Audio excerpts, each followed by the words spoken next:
मुजफ्फरपुर जिले के ब्रह्मपुरा थाना क्षेत्र के संजय सिनेमा रोड में ओवरब्रिज के नीचे बुधवार की देर रात आपसी विवाद में एक युवती को गोली मार दी गई। गोली युवती के बाह में लगने से वह जख्मी हो गई। घटना से मौके पर अफरा तफरी मच गई। स्थानीय लोगों ने घटना की जानकारी ब्रह्मपुरा थाने को दी। सूचना पर ब्रह्मपुरा थानेदार सुभाष मुखिया दलबल के साथ मौके पर पहुंचे। पुलिस ने घायल युवती को सदर अस्पताल में भर्ती कराया। डॉक्टर के मुताबिक गोली युवती के हाथ को छूकर निकल गई थी। उसका इलाज किया जा रहा है। फिलहाल उसकी स्थिति खतरे से बाहर बताई गई है। घायल मनीषा के परिजनों ने बताया कि रिंकू की पत्नी जूली से 10,000 रुपए उधार लिए थे। बुधवार की देर रात रिंकू शराब के नशे में घर में घुस पैसे मांगने लगा। मनीषा के पिता पिंटू जातावाला ने अभी पैसे नहीं दे पाने की बात कही तो रिंकू ने गोली चला दी जो मनीषा के बाह में लग गई। वहीं पूरे मामले को लेकर एसडीपीओ टाउन 2 विनीता सिन्हा ने बताया कि संजय सिनेमा रोड स्थित ओवरब्रिज के नीचे की रहने वाली मनीषा कुमारी को गोली लगी है। आपसी विवाद में गोली चली है। मामले में 2 लोगों को हिरासत में लिया गया है। दोनों गिरफ्तार व्यक्ति की पहचान रिंकू भगत और उसके पिता शंभू भगत के रूप में हुई है। दोनों संजय सिनेमा रोड ओवरब्रिज के नीचे का रहने वाला है। घटना में इस्तेमाल पिस्टल, 2 मैगजीन, 2 गोली और फायर किए गए गोली का खोखा बरामद किया गया है। कल दिनांक 21/8/2024 को रात्रि में ब्रह्मपुरा थाना क्षेत्र अंतर्गत संजय सिनेमा रोड के पास एक नाबालिग लड़की को गोली लगकर जख्मी होने की सूचना प्राप्त हुई। सूचना प्राप्त होते ही थाना की टीम त्वरित कार्रवाई करते हुए घटनास्थल पर पहुंची और स्थानीय लोगों के सहयोग से उन्हें अस्पताल में भर्ती कराया गया।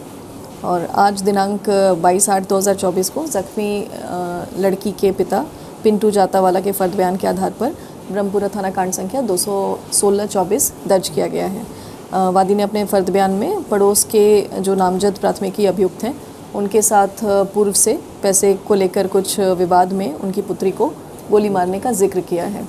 कांड की गंभीरता को देखते हुए वरीय पुलिस अधीक्षक महोदय मुजफ्फरपुर के द्वारा उनके निर्देशन में एक टीम गठित की गई जिसका नेतृत्व अनुमंडल पुलिस पदाधिकारी नगर द्वितीय द्वारा किया जा रहा था और उसमें थानाध्यक्ष ब्रह्मपुरा उस टीम में शामिल थे।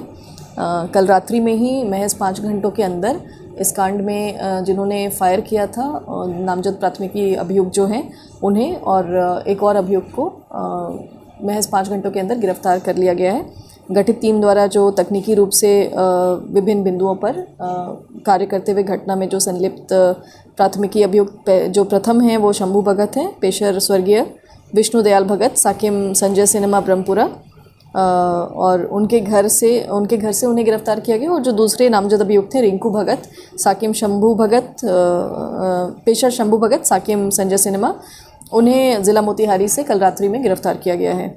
और इन दोनों गिरफ्तार अभियुक्तों की निशानदेही पर उनके घर से ही पीछे जो घटनास्थल थी वहाँ से एक अवैध हथियार और कारतूस बरामद की गई है। और अभी अग्रतर इस कांड में अग्रतर अनुसंधान किया जा रहा है और दोनों गिरफ्तार अभियुक्तों को न्यायिक हिरासत में भेजा जा रहा है। कुछ आपराधिक इतिहास अभी ब्रह्मपुरा थाना में इनका आपराधिक इतिहास प्राप्त नहीं हो पाया है। बाकी अन्य थानों से हम इस संबंध में संपर्क कर रहे हैं।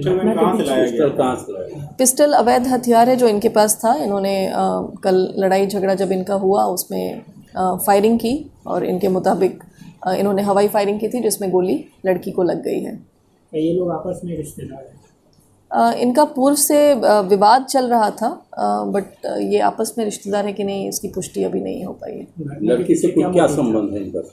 लड़की से इनका कोई ऐसा संबंध नहीं है। लड़की बस घटनास्थल पर प्रेजेंट थी और हर एक तरह से हवाई फायरिंग इन्होंने किया जो लड़ाई हो रही थी उसके संबंध में, और जो गोली है वो लड़की को लग गई। अब तक की जानकारी में घटना के पीछे मूल कारण क्या? इन्हें ऐसा शक था कि पहले जो गुप्त सूचना पुलिस को दी गई है शराब के संबंध में वो शायद जो लड़की का फैमिली है उनके द्वारा दी गई थी, उस चीज़ को भी लेकर था। और पूर्व से भी इन दोनों फैमिली के बीच में कुछ विवाद चल रहा था तो उन सारे वजहों से कुछ लड़ाई हुई थी।